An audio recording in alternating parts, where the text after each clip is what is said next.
Welcome back to HRM 251. In our last two chapters, we look at globalization as a macro force, the drivers, the institutions, and the technology reshaping the global economy. Here in chapter 3, it will bring us down to a much more personal level, the culture. So here is a scenario. Imagine you give a piece of direct critical feedback to two employees, one based in Germany and one based in Thailand. Same words, same tone, same intention to help them improve. In Germany, it may land as a clear and professional. In Thailand, the same directness could cause real loss of face and quietly damage the working relationship. Same manager, same message, two completely different outcomes. And that is now the essence of chapter 3. By the end of this session, you will be able to apply Hofstede's 6 cultural dimensions and Trompenaars and Hampden-Turner's 7 behavioral dilemmas to predict friction points in global teams. And you'll understand how national education systems shape the talent pipelines you'll be recruiting from.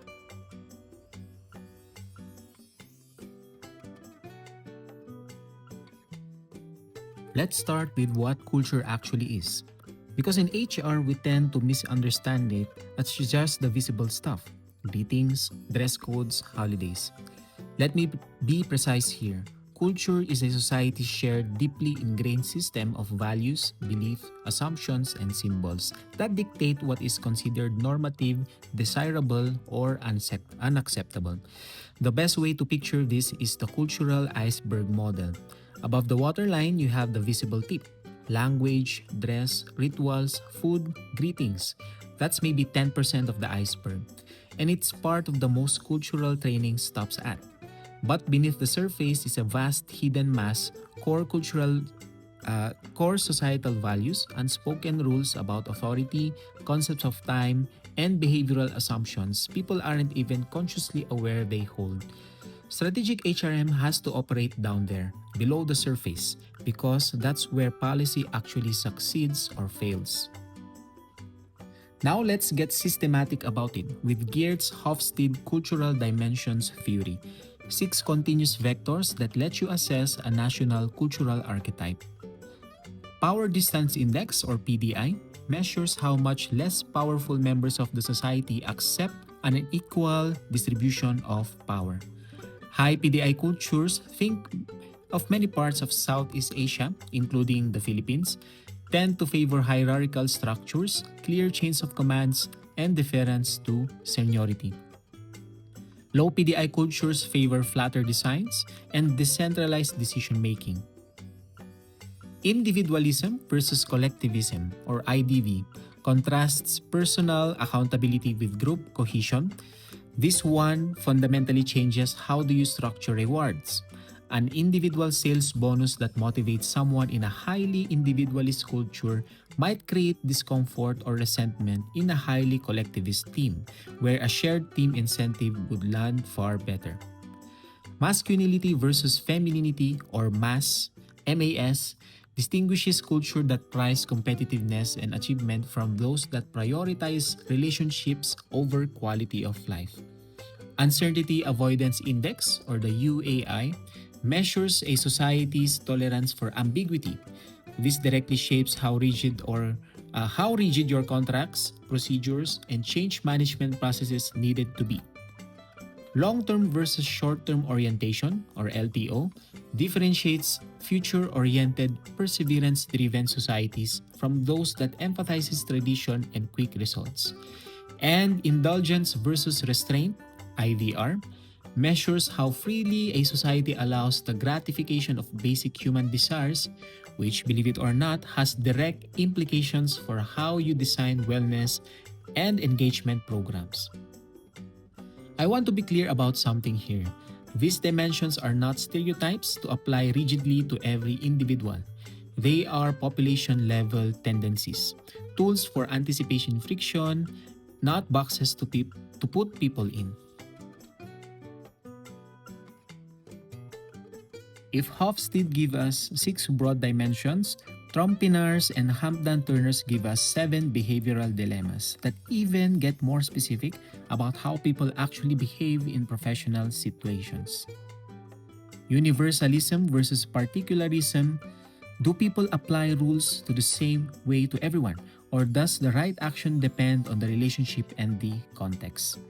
This matters enormously in areas like vendor selection or disciplinary action.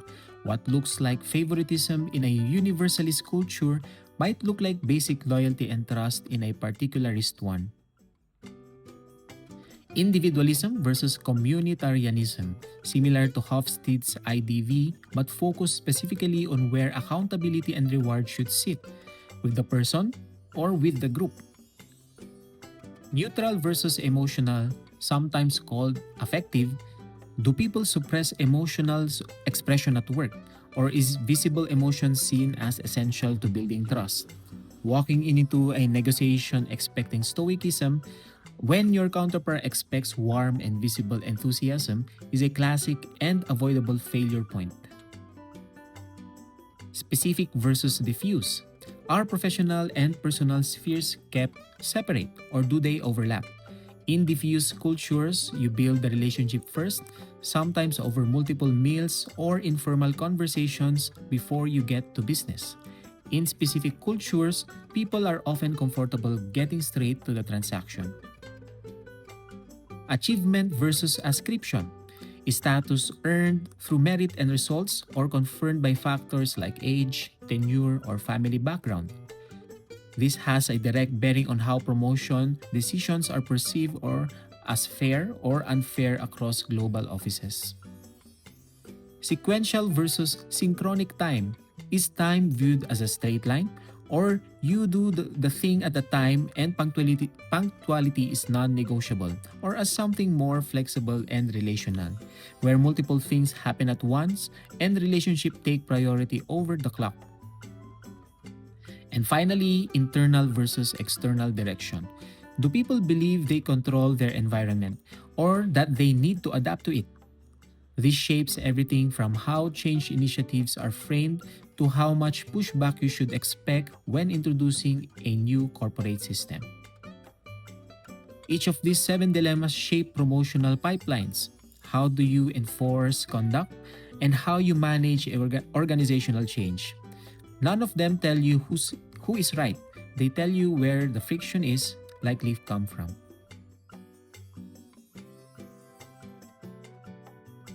Now let's shift from behavioral culture to something just as important but often overlooked: educational system and human capital development. While culture dimensions govern how people behave, national education system determine what your workforce is actually capable of doing on day one. And here's the trap many global HR planners fall into. They evaluate talent pools by formal degrees alone, without looking at how well these degrees actually map to business needs. A good contrast is Germany's dual vocational training system, also known as the Ausbildung, which formally integrates academic classroom learning with structured enterprise apprenticeship. Graduates come out job ready in a specific practical sense. Compared to the markets that produce large number of generalist graduates who may be highly credentialized but require heavy corporate investment in job-specific training before they truly be productive. To assess this systematically, the World Bank developed the Human Capital Index, or the HCI, which quantifies how effectively a country develops, retains, and leverages the knowledge, health, and practical skills of its citizens. High HCI nations give you turnkey, premium tier talent, but the talent usually comes with higher compensation expectations and more complex reward architecture. Lower HCI markets, on the other hand, often require you to build your own internal corporate academies and long-term talent pipelines, rather than simply hiring off the shelf. This has 3 direct strategic implications for IHRM. First, curricular mapping. Building active partnerships with local universities and technical schools so their output actually aligns with your business needs. This is very much live conversation here in Cordillera, where Benguet State University and other regional institutions are training the next generation of professionals your organizations will hire.